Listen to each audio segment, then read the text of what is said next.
এই মুহূর্তের সবচাইতে বড় খবর, বিগ ব্রেকিং নিউজ। রাজ্য রাজনীতিতে এবার 2024-এ যে লোকসভা নির্বাচন, আপনারা জানেন যে প্রথম দফা নির্বাচন, দ্বিতীয়, তৃতীয়, চতুর্থ, পঞ্চম, অর্থাৎ একেবারে 7 দফাতে যে বাংলাতে ভোট, তার আগে কিন্তু আমরা নির্বাচনী সময়টা কিন্তু দ্রুত গতিবেগে এগিয়ে যাওয়ার সম্ভাবনা। কোন দল, সিপিএম কংগ্রেস যে জোট হয়েছে, সেই জোট কত আসন পেতে পারে, এবং আলাদাভাবে যদি দেখি বামেরা এবং কংগ্রেস, সেক্ষেত্রে আইএসএফ, তৃণমূল, বিজেপি কত আসন পেতে পারে। আর এই সমীক্ষা হুবহু সম্ভবত অনেকটাই মিলে যেতে পারে। তবে বামেদের নির্বাচনী প্রচারে বাম জোটের কিন্তু একটা বিপুল বাজিমাত দেখা যাচ্ছে। সেই রকম যদি প্রভাবটা, যদি ভোটটা যদি ফিরে আসে 2016 বা 2014 নিরিখে, তাহলে অংশপাত হিসেবে কিন্তু একটা দ্রুত গতিবেগে এগিয়ে যাওয়ার সম্ভাবনা বেশি কিন্তু দেখা যেতে পারে।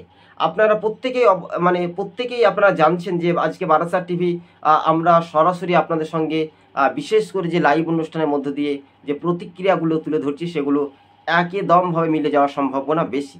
চলুন প্রথমে আমরা যদি বলি, তাহলে সিপিআইএম 12 থেকে কিন্তু 13টি আসন সম্ভাব্যত পেতে পারে।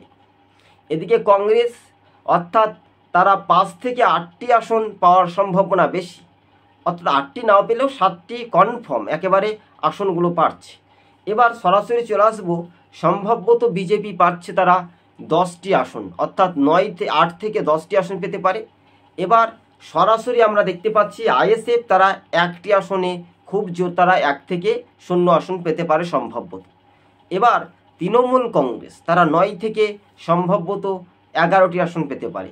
বলাই যেতে পারে যে রাজনৈতিক সমীকরণ বা রাজনৈতিক চিত্রগুলো ধারাবাহিকভাবে যে সমীক্ষকগুলো আমরা বারবার করে রিপিট করছি, সেখান থেকে দেখা যাচ্ছে যে বামেদের, অর্থাৎ যে ন্যায় যাত্রা বলুন, ভারত জোড়ো যাত্রা, সেক্ষেত্রে দিল্লির সঙ্গে রাজ্যের সম্পর্কটা কি আছে তৃণমূল ও বিজেপির মধ্যে। তৃণমূল কিছু অংশে বাম এবং কংগ্রেসকে আক্রমণ করছে, অন্যদিকে আমরা যদি দেখি তাহলে বিজেপিকে কিন্তু সেই রকম প্রভাব বা ফ্যাক্টর আক্রমণ করছে না। এটাও যেমন সত্য, তেমন রাজনৈতিক মহলে তো একটা রাজনৈতিক সমীকরণ, সেটা একেবারে দ্রুত গতিবেগে এগিয়ে যাবে, তাই না? এবার সিপিআইএম কোন কোন আসনগুলো জিততে পারে একটু আপনাদেরকে আমরা সম্ভবত এই ফলাফলের ইঙ্গিত আমরা দেখাচ্ছি। বিজেপি কোন কোন জেলা থেকে পাচ্ছে, কোন লোকসভা কেন্দ্রটি থেকে, এটাও আপনাদের সঙ্গে আমরা নির্ধারিত সময়ে আপনাদের সঙ্গে আমরা তুলে ধরছি। বিষয়গুলো একটু মনোযোগ দিয়ে ভালো করে শুনে রাখবেন। আর এই বিষয় মানুষের যে আবির্ভাব বা মানুষের যে সম্পূর্ণ রূপ, সেটা কিন্তু দ্রুত গতিবেগে এগিয়ে যাওয়ার যে সম্ভাবনা বেশি, সেটার উপরে তো একটা নির্ভরশীল হবে, তাই না? বিষয়বস্তুগুলো একটা রাজনৈতিক মহলে যে সমীকরণ, সেটার উপরে বাস্তবে যে নির্ভরশীল, সেটার উপরে দেখা যেতে পারে। সিপিআইএম কোন কোন জেলা থেকে আসন পাচ্ছে। মুর্শিদাবাদে অন্তত 3টি লোকসভা আসনেই বামজোট জয়ী হচ্ছে, ঠিক আছে? বামজোট 12 থেকে 14টি আসন তারা সম্ভাবনা পাওয়ার একটা যোগ্য রয়েছে, অর্থাৎ 100%। মুর্শিদাবাদ লোকসভা আসন, এছাড়াও পেতে পারে দমদম সিপিআইএম, এছাড়াও আমরা দেখতে পাচ্ছি ঘাটাল, কৃষ্ণনগর, এছাড়াও দেখতে পাচ্ছি আমরা যে বর্ধমান পূর্ব পশ্চিম দুটোই কিন্তু একটা, বর্ধমান দুর্গাপুরটা কিন্তু বামেরা জয় হওয়ার সম্ভাবনা বেশি। যাদবপুর, ডায়মন্ড হারবার, এইসব আসনগুলো বামেদের একটা শক্ত ঘাঁটি। এছাড়াও জলপাইগুড়ির দিকে আমরা যদি দেখি, তাহলে কিন্তু বনগাঁ সাইডে যদি আমরা দেখি উত্তরবঙ্গে, তাহলেও কিন্তু বামেরা ভালো ফলাফল পেতে চলেছে। অন্যদিকে এবার কংগ্রেস কোন কোন আসনগুলো পাচ্ছে, সরাসরি কংগ্রেস মুর্শিদাবাদের জঙ্গিপুর লোকসভা কেন্দ্র, বহরমপুর লোকসভা কেন্দ্র, রায়গঞ্জ লোকসভা কেন্দ্র, মালদার উত্তর লোকসভা কেন্দ্র, দক্ষিণ লোকসভা কেন্দ্র। এদিকে আমরা দেখে নেব দার্জিলিং, যে দার্জিলিংটা বারবার করে একটা রাজনৈতিক মহলে যে একটা সমীকরণ, সেটার উপরেও একটা নির্ভরশীল হতে পারে। এছাড়াও বাম জোটের যে ফলাফলের যে আপডেট, সারা বাংলার মানুষজন তাকিয়ে রয়েছে, তাই না? বিষয়বস্তুগুলো আপনারা মনোযোগ দিয়ে বুঝতে পারবেন যে আমরা বিষয়গুলো বলছি, যে রাজনৈতিক সমীকরণ বা রাজনৈতিক ধারাবাহিকভাবে যে খবরের আপডেট বা খবরের পর যে আসনগুলো বামেরা বা কংগ্রেস পাচ্ছে, কংগ্রেস বাম জোট মিলে, সেক্ষেত্রে সংখ্যালঘু জেলাগুলিতে আমরা যতটুকু খবরের আপডেট পাচ্ছি, তৃণমূল কিন্তু খুব একটা গণ্ডি ছড়িয়ে পার করতে পারবে না। স্বাভাবিকভাবে তৃণমূল যে রাজ্যের 25,000 যে চাকুরি কেলেঙ্কারি বাদ গেল, সেটা তৃণমূলের গাফলতির কারণে বাদ গিয়েছে।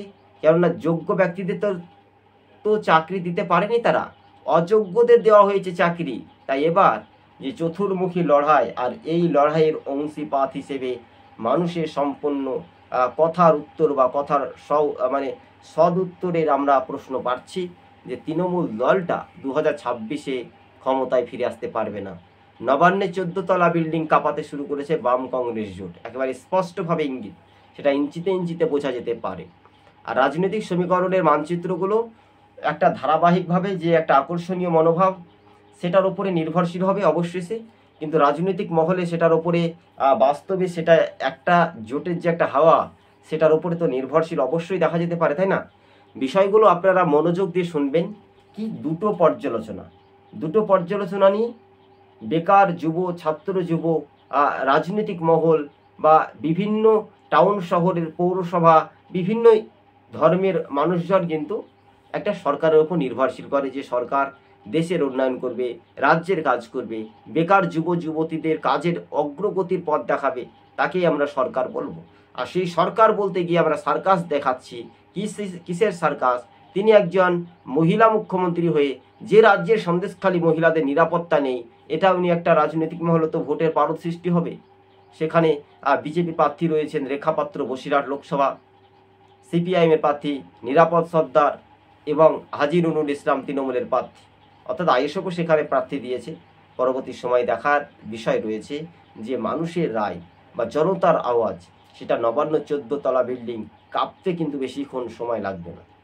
প্রিয় দর্শক বন্ধুগণ থেকে আমরা জানিয়ে রাখি, আপনারা যদি আমাদের ইউটিউব চ্যানেলের সঙ্গে যদি নতুন দর্শক হয়ে থাকেন, চ্যানেলটিকে অবশ্যই সাবস্ক্রাইব করে সঙ্গে থাকবেন। বিষয়গুলো রাজনৈতিক মহলে যে সমীকরণ বা রাজনৈতিক মহলে যে পারস্পরিক যে দেখার একটা বিষয়। আকাশ আমার শিক্ষা দিল উদার হতে ভাই রে, তৃণমূল 26-এ বিদায় নেবে সবার কাছে পাই রে। আকাশ আমার শিক্ষা দিল উদার হতে ভাই রে, তাই তো? বিষয়টা হচ্ছে আকাশ যেভাবে শিক্ষা দিয়েছে মানুষের আশেপাশে, মানুষে আনাচ্ছে কানাচ্ছে, সেটা একটা সমাজ, যে একটা পাড়ার প্রতিবেশী বা অন্য লোক, একটা স্টুডেন্ট বা পাড়ার প্রতিবেশী এক্সামিনার বা অর্থাৎ শিক্ষকের কাছ থেকে কিছুটা শিক্ষা অর্জন করবে। আর সেই শিক্ষক ভূয়ো সরকারের শিক্ষকতা করেছিলেন কয়েক বছর ধরে, তাদেরকে চাকরির ব্যাক দিতে হচ্ছে, পয়সা ফেরত দিতে হচ্ছে, সেখানে সুপ্রিম কোর্টে কোনো রকমের সুরাহা পাওয়া যায়নি। হ্যাঁ, এটাই।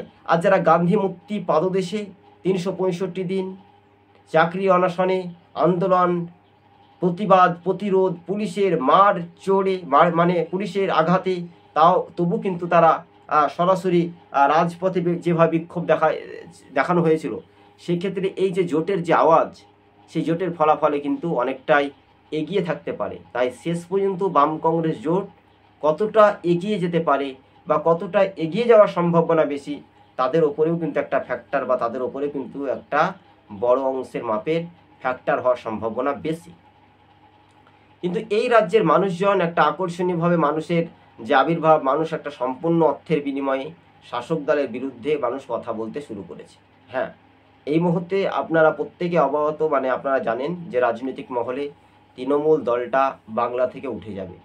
কেন উঠে যাবে? তৃণমূল দলটা ভালো। কখন ভালো বলবো? মানুষের কাজ, আজকে যে বেকার যুবদের যে দিন যাপন, তাদেরকে বলবো আপনারা এতদিন টাকা দিয়েছিলেন 8 লাখ, 9 লাখ, 10 লাখ, 5 লাখ, যাই দিয়েছেন, কিন্তু আপনাদের টাকাটা খুবই একেবারে আতঙ্কে কিন্তু পরীক্ষাতে পাশ করেছেন কি করেননি, সেটাই বা কী করে জানবে?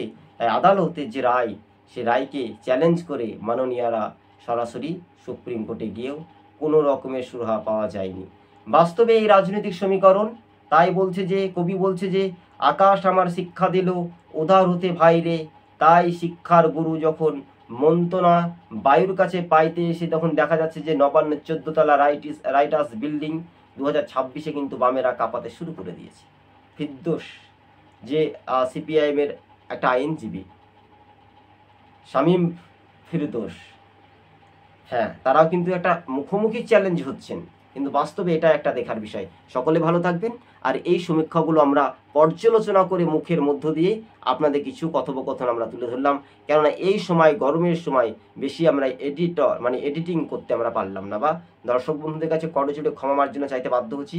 রাজনৈতিক সমীকরণের মানচিত্র রূপরেখা হিসেবে কিন্তু একটা জোটের যে একটা আওয়াজ, সেটা কিন্তু বাম কংগ্রেস জোট কিন্তু ফলাফল ভালো করছে বঙ্গে বলে এমনটাই খবরের আপডেট আমরা পেয়েছি। হ্যাঁ, আজ এই পর্যন্ত। সকলে ভালো থাকবেন, ধন্যবাদ।